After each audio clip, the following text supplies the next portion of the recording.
How many times have you felt that your life is not yours? That your destiny was decided by a person, but unfortunately that person was not you? I ask you, how many times have you felt lost, aimless? We reach our point in the routine where it consumes us. You wake up at 6 a.m. and your first thought is about how tired you are or how little or no desire you have to face your day. You start your morning without wanting to get out of bed and spend the rest of the day waiting for the moment to return to bed. We think that there's nothing beyond that boring routine. But let me tell you, there's much more. This is something that personally has happened to me a lot, and I suppose that the majority here present has experimented the same. I would like to ask you if right now, in this precise moment, you already know your life purpose. A great part of my life, I've been surrounded by people who already know this answer. People born to take on the role that they will play for the rest of their lives. And this was something that really made me wonder if this is something you're born with or you develop over time.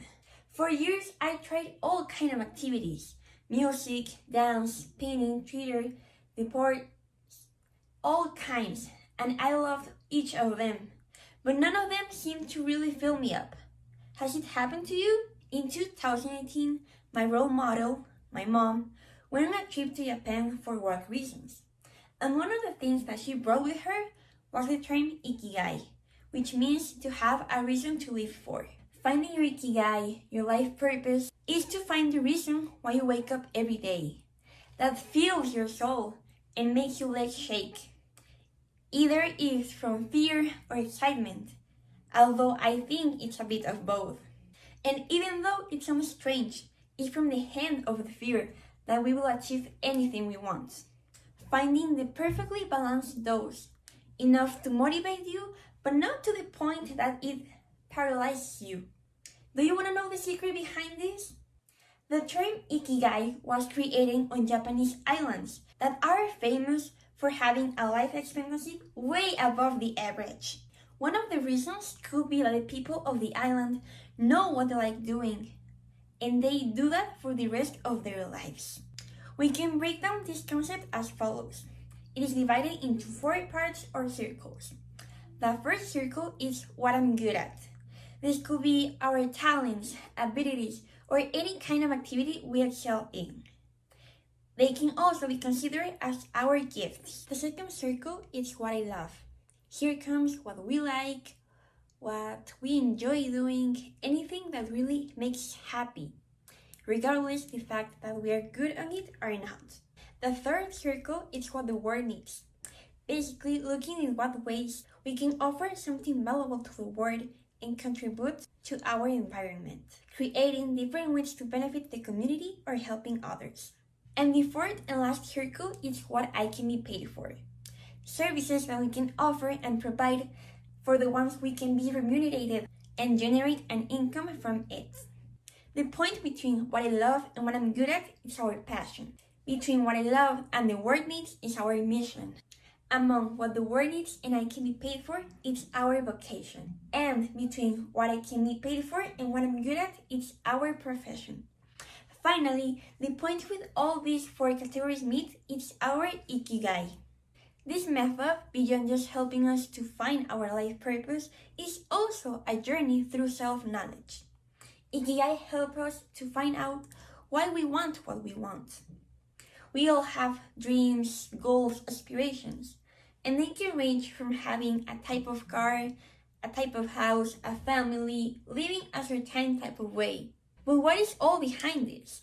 What's the real reason we want what we want? Knowing ourselves and discovering our true selves is the only way to arrive to this type of answers, and to arrive to any answer we're looking for. The sad reality of a few is arriving to a point in their lives where they look back and they realize that they never did what they really wanted. They were led by a prefabbricated destiny. This could be because of what their parents wanted to them, of the comments of others, or especially what the media and the society made them think they wanted. but they never analyzed what they really desired. It can be difficult and scary to meet ourselves, but it's really, really necessary. Having the correct answers and understanding what inspires us, it's a really kind of strong motivation. Much more than a kind of motivation that you get from watching a video on the internet. Because at the end, that video won't do any good for you unless you decide to finally take action for yourself. You may be wondering, how can I take action today? First of all, put yourself on airplane mode and do not disturb. Just like your phone. Silence the world as long as you need to and immerse yourself in the journey of self-knowledge. Identify those 4 things. What I'm good at, what I can be paid for, what the world needs, and what I love. This may not solve all your problems at once, but believe me, it's a key point to start. Do you remember the feeling about being lost, aimless, and with no desire? Well, imagine this now. Your alarm sounds at 6 a.m. and your first thought is about how grateful you are for your new day. In that precise moment, you are deciding that is a good day. You wake up without much doubt because you're clear on your vision and you know what you have to do to achieve your goal. This is the type of energy you needed to work for the rest of the day. And you don't even think about bedtime because you're too focused on what really matters. The actions that we take every day defines our life. Once we understand our purpose, our actions become clearer, more focused and concrete, as does the path we need to walk to achieve our goal. I invite you to venture and enjoy your journey and not being afraid of knowing yourself. And finally, living the life of happiness and success we all deserve.